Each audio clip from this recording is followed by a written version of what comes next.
kim yashaganini bilaman. Kim yashagan o'zi bu uyda?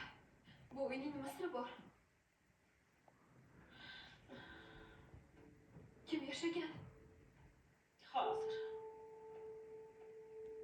Mana bu ayol, Xolidaxon. U shifokor bo'lgan. U judayam baxtli ayol bo'lgan. Hamma unga havas qilgan. Lekin uning bu baxti uzoqqa cho'zilmadi. Ko'p o'tmay falokat tufayli olamdan o'tdi. U erini vafotidan so'ng ro'zg'or tebratishga qiynaldi. Shuning uchun uyda ham bemorlarga qaray boshladi.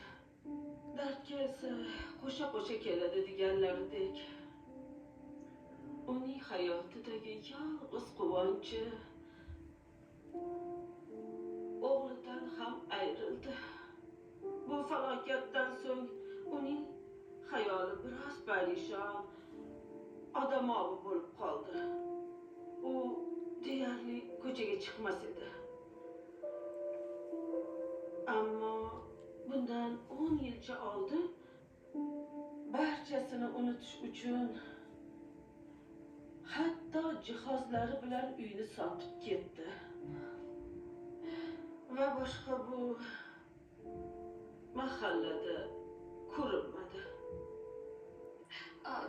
Hozir o'sha ayol qayerda? Tirikmi? Bilmadim. Bu voqeani sodir bo'lganiga ancha bo'ldi. Shundan buyon uni qaytib ko'rmadik. Lekin uydagi voqealarga bu ayolning nima aloqasi